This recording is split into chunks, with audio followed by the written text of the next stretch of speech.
O livro do profeta Joel é uma curta coleção de poemas proféticos que são poderosos e intrigantes. Joel é único entre os profetas por algumas razões. Primeiro de tudo, não há indicação explícita de quando esse livro foi escrito. É mais provável que no período de Esdras-Neemias, após o retorno do exílio, porque ele menciona Jerusalém e o templo, mas parece que não há reis. Também é único, já que Joel está claramente familiarizado com muitos outros livros das Escrituras. Ele alude ou cita outros profetas, como Isaías, Amós, Sofonias, Naum, Obadias, Ezequiel, Malaquias e até o livro do Êxodo. E isso está conectado com a última característica única, que Joel nunca acusa Israel de nenhum pecado específico. Assim como muitos outros profetas, ele anuncia que o julgamento de Deus está vindo para confrontar o pecado de Israel, mas ele nunca diz o porquê. Provavelmente porque Joel assume que, tal como ele, você já leu os livros dos profetas e você já sabe tudo sobre a rebelião de Israel. Agora, juntos, esses três recursos nos ajudam a entender esse pequeno livro fascinante. Que Joel é um autor bíblico que foi imerso ele mesmo em escritos bíblicos anteriores. E a sua reflexão sobre eles o ajudou a compreender as tragédias da sua época, mas também lhes deu esperança para o futuro. Vamos nos aprofundar e ver como esse livro é importante. Nos capítulos 1 e 2, Joel se concentra no dia do Senhor. Esse é um tema-chave nos profetas e descreve eventos no passado quando Deus apareceu de uma forma poderosa para salvar seu povo ou confrontar o mal. Pense nas pragas do livro do Êxodo. Mas o profeta viu nesses eventos passados como indicadores de uma época futura em que Deus voltaria a confrontar o mal entre o seu povo, mas também entre as nações, e traria a salvação ao mundo inteiro. E então, aqui, nos capítulos 1 e 2, Joel reuniu dois poemas paralelos que incidem sobre esse tema. Então, o capítulo 1 é sobre o dia do Senhor no passado. Ele começa anunciando um desastre recente, que um enxame de gafanhotos devastou Israel. E a sua descrição do enxame lembra o dia do Senhor contra o Egito. Lembre-se da 8ª praga de Êxodo, no capítulo 10. Exceto que desta vez os gafanhotos estão sendo enviados contra Israel. E assim, Joel pede aos presbíteros e aos sacerdotes que liderem o povo em arrependimento e oração. E Joel realmente se arrepende junto com todos os sacerdotes. O capítulo 2 vem junto e tem o mesmo conceito poético e fluxo de pensamento. Então, Joel anuncia outro dia do Senhor, exceto que desta vez é no futuro e não no passado. Há um desastre iminente vindo sobre Jerusalém. E ele começa descrevendo o que parece ser uma outra onda de gafanhotos, mas ele usa imagens militares e cósmicas. Assim, os gafanhotos se tornam o exército de Deus, como cavalaria e soldados que marcham e destroem tudo em seu caminho. E o sol escurece e a terra estremece. E Joel diz que o dia do Senhor é terrível. Quem pode suportá-lo?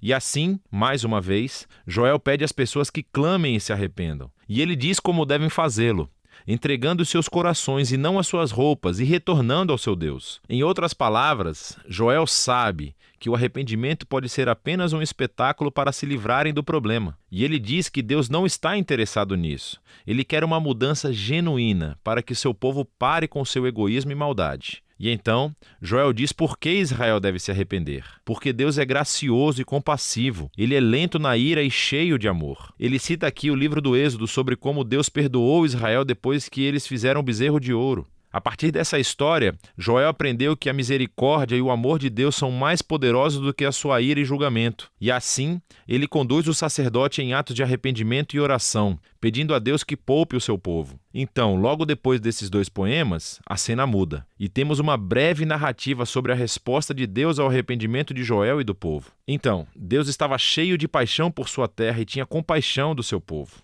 E Deus diz que ele vai reverter os efeitos devastadores desse dia do Senhor e transformá-lo de julgamento em salvação. Então, primeiro ele vai derrotar os invasores ameaçadores, que eram presumivelmente os gafanhotos, e ele desviará todos eles para a sua própria ruína. Então, ele vai restaurar a terra devastada e trazê-la de volta à vida, tornando-a abundante mais uma vez. E, finalmente, Deus diz que vai trazer a sua presença divina entre o seu povo. Ela se tornará real e acessível a todos. Agora, até esse ponto, os poemas contam uma história poderosa sobre Joel liderando Israel para ver como o pecado deles levou ao desastre e ao julgamento divino, e que, com o Deus da misericórdia, sempre há esperança. Mas Joel vê em todos esses eventos passados uma imagem do futuro dia do Senhor. E assim, na seção final do livro, Joel escreve mais 3 poemas que correspondem à resposta de 3 partes de Deus. E ele entrelaça imagens de outros livros proféticos e expande tudo para uma visão de esperança para toda a criação. E então, primeiro, a esperança da presença de Deus entre o seu povo se expande em uma promessa sobre como um dia no futuro o próprio Espírito de Deus, a sua presença na vida pessoal, preencherá não apenas o templo, mas todo o seu povo.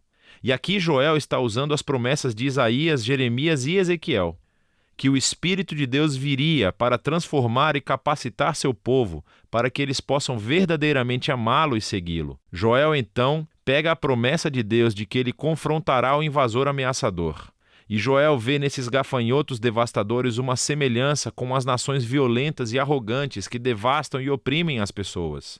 E assim ele se baseia nas promessas de Isaías, Sofonias e Ezequiel sobre o futuro dia do Senhor, quando Deus confrontará o mal entre todas as nações e voltará a sua violência contra si mesmos, trazendo justiça para corrigir todos os seus erros. E, finalmente, Joel pega as imagens da restauração da terra e vê aqui uma esperança para a renovação de toda a criação. Assim, ele se baseia nas promessas de Isaías, Ezequiel e Zacarias, de que o dia final de justiça de Deus será seguido por uma restauração do mundo inteiro, um novo Éden, onde a presença de Deus em Jerusalém fluirá como um rio e trará uma renovação cósmica. E assim, o poema de Joel termina com o perdão e a misericórdia de Deus, criando uma nova criação. E assim, esse pequeno livro de Joel explora ideias profundas sobre como o pecado e o fracasso humanos causam destruições tão devastadoras em nosso mundo, sobre como Deus anseia por mostrar misericórdia àqueles que são responsáveis pelos seus pecados e os confessam, e sobre como tudo isso nos leva a esperar que Deus um dia derrote o mal em nosso mundo, mas também dentro de nós, e traga a sua esperança de cura para tornar todas as coisas novas. E é disso que se trata o livro de Joel.